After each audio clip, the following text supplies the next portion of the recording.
Avec votre invité ce soir, Aurélie, l'économiste et professeur au Collège de France, Philippe Aghion. Bonsoir Philippe Aghion. Bonsoir.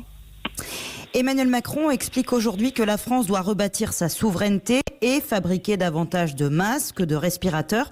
Cet hymne à la souveraineté, c'est un virage pour le chef de l'État ?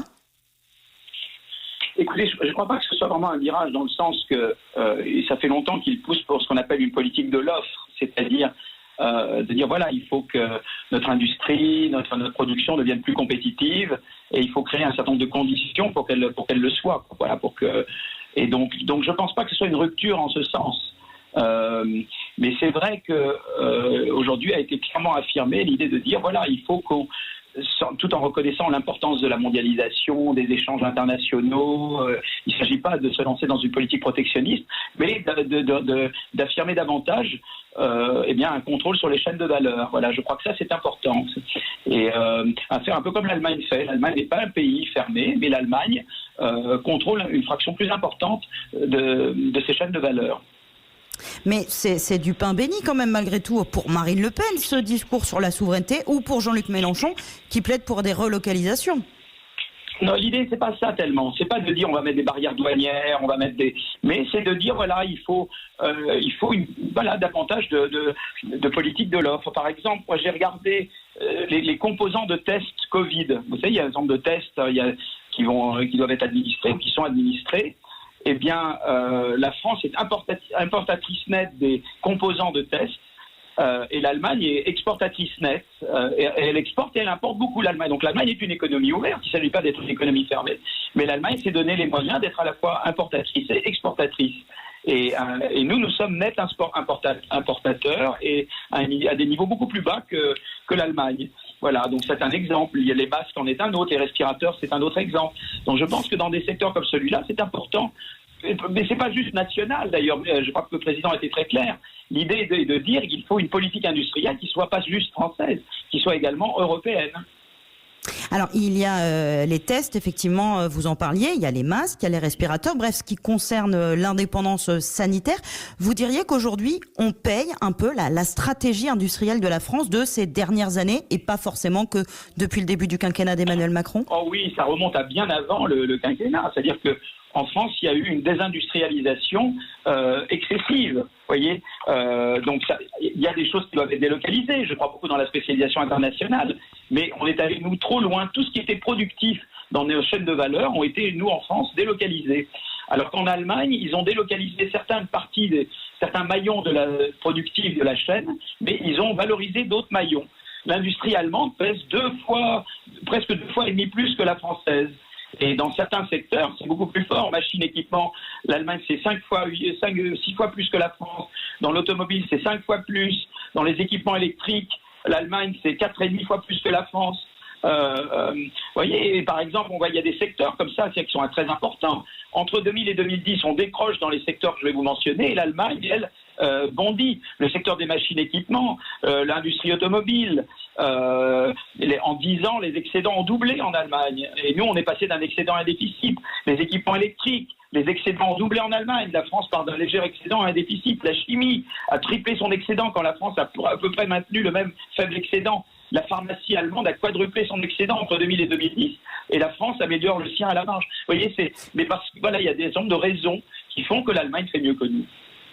Alors vous le dites, l'Allemagne fait mieux que nous, mais alors Philippe Aghion, Emmanuel Macron veut y remédier ces prochaines semaines, ces prochains mois, mais quand la désindustrialisation, puisque c'est de ça qu'il s'agit, est à l'œuvre depuis de nombreuses années, c'est possible de faire machine arrière ? C'est pas vraiment retourner en arrière, vous voyez ce que je veux dire. Je crois beaucoup dans l'innovation. Vous voyez, je ne crois pas qu'on doit revenir à nos vieilles spécialisations. Et c'est pas par les tarifs douaniers et par la protection. C'est là que je me sépare de Madame Le Pen ou des souverainistes, comme on dit. C'est le fait de produire en France ce dont on a besoin. Oui, c'est-à-dire d'abord essayer d'avoir une politique plus active de recherche, d'innovation, et de faire un certain nombre de choses qui font qu'on est plus compétitif. Voilà. Et alors on a commencé à le faire. Vous voyez, quand par exemple le CICE, puis les lois El Khomri, puis les lois Pénicaud, puis la flat tax, tout ça, c'est des éléments qui nous ont permis de devenir plus compétitifs. Donc c'est pas que nous n'avons rien fait. Depuis disons, le CICE, nous avons pris un certain nombre de décisions qui nous ont rendus plus compétitifs. Et on est un pays plus attrayant pour les investisseurs étrangers. Donc je pense qu'on s'est engagé depuis plusieurs années dans une politique de l'offre. Mais il faut aller plus loin et il y a, à mon avis, des secteurs clés dans lesquels il faut une action industrielle plus soutenue, pas juste France et également avec d'autres partenaires. Moi, je crois beaucoup dans ce que j'appelle une DARPA franco-allemande. Vous savez, à l'image de la Defense Advanced Research Project Agency que les Américains avaient créé au moment de la guerre froide. Ils sont devenus, le laser est venu de là, l'Internet est venu de là, l'espace évidemment. Et nous, on devrait créer une DARPA en France, mais aussi en coordination avec nos voisins. Et je crois beaucoup dans des initiatives de ce genre pour affirmer notre puissance industrielle, comme le fait la Chine, comme le font d'autres. Mais ça ne veut pas dire mettre des barrières douanières. Pas mettre des barrières douanières. Philippe Aghion, la crise aujourd'hui, évidemment, du coronavirus, elle est sanitaire, elle est aussi économique. Le gouvernement prévient déjà que le choc sur l'économie sera violent et probablement durable. Oui. Vous avez une estimation de l'impact sur l'économie française ? Alors écoutez, il y a eu, par exemple, mes collègues Christian Gaulier et Stéphane Straub proposent une estimation de coin de table, mais qui me paraît assez réaliste. Ils disent, voilà, supposons que pendant 2 mois, on produise la moitié de ce qu'on fait d'habitude. Et bien à ce moment-là, ça coûterait donc 2 mois à la moitié, donc ça fait une réduction d'à peu près 8% du PIB. Bon, c'est un chiffre optimiste parce que le retour à la c'est-à-dire c'est quoi, plus de 200 milliards d'euros ? Alors, comme le PIB est à 2500 milliards, ça veut dire que si on veut arriver à 10%, c'est à peu près 250 milliards. Moi, je vois un coût, disons, de 300 milliards à peu près.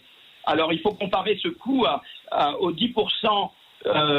aux 10% de PIB aux 16% que nous ont coûté la crise de 29 et les 50% qu'a coûté la Seconde Guerre mondiale. Donc on est quand même très en deçà, mais ça va bien coûter 300 milliards. Et comment est-ce qu'on peut l'atténuer au-delà de ce qu'a déjà lancé le gouvernement ? De toute façon, il y a différentes actions qui doivent être faites. Donc déjà, il va falloir remettre en état notre appareil hospitalier et puis traiter la crise sanitaire. Ensuite, il y a une grosse crise de la demande. Les gens les plus frappés, c'est les emplois précaires, les travailleurs indépendants, les commerçants et petites entreprises qui risquent la faillite. Il va falloir soutenir ces gens-là à travers les allocations chômage, le maintien des primes d'activité, les extensions de prêts, les crédits d'impôt. Donc là, il va falloir cibler. Et là, c'est vraiment une relance par la demande. C'est une relance keynésienne, comme on dit nous, dans le jargon des économistes. Il va falloir soutenir la demande de toutes ces catégories-là. Ça va coûter beaucoup d'argent. Donc il y a la première chose, c'est la crise sanitaire qui est le coût des investissements sanitaires. Puis il y a la relance de la demande. Et ensuite, il y a la politique de l'offre dont j'ai parlé tout à l'heure. C'est-à-dire qu'on veut moderniser notre appareil industriel et notre recherche. Vous savez qu'on sous-investit en recherche fondamentale en France par rapport à l'Allemagne. Donc ça part de la recherche jusqu'aux innovations de rupture. Vous voyez, on a toute une chaîne de production, d'innovation et de production où on sous-investit. Et donc là, il y a également des gros investissements à faire. Un dernier point, Philippe Aghion. Gérald Darmanin, le ministre des Comptes publics, lance un appel à la solidarité nationale via une plateforme de dons en ligne qui sera lancée dans les jours qui viennent. Dans l'opposition, certains disent que c'est le rôle des impôts, la solidarité nationale. Est-ce que rétablir l'ISF tel qu'il existait, ce ne serait pas une idée dans cette crise ? Écoutez, je sais pas. Dans le passé, donc les dettes publiques ont augmenté, notre dette publique va augmenter, c'est évident. Et la question, évidemment, qui va payer la note.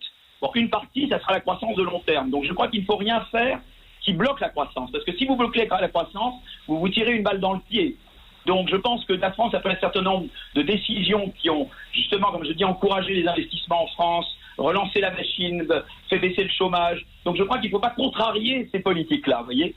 Donc maintenant, je pense qu'en partie, c'est la croissance qui va nous permettre de financer ces 300 milliards dont j'ai parlé tout à l'heure. Et il n'est pas impensable qu'on ait recours à un moment donné à des emprunts obligatoires. Vous voyez ce que je veux dire ? Voilà, on a des souscriptions forcées d'emprunts d'État. C'est possible. Je ne dis pas que c'est ce que va faire vous voyez, mais ça sera fait sur beaucoup d'années. Mais je pense qu'il y aura probablement un aspect emprunt également. Mais je vois ça plutôt que le rétablissement de l'ISF. Vous voyez, je vois plutôt la croissance et le recours à des emprunts. Voilà, je pense que déjà là, on peut faire beaucoup de choses. Eh bien, merci beaucoup Philippe Aghion d'avoir été mon invité ce soir.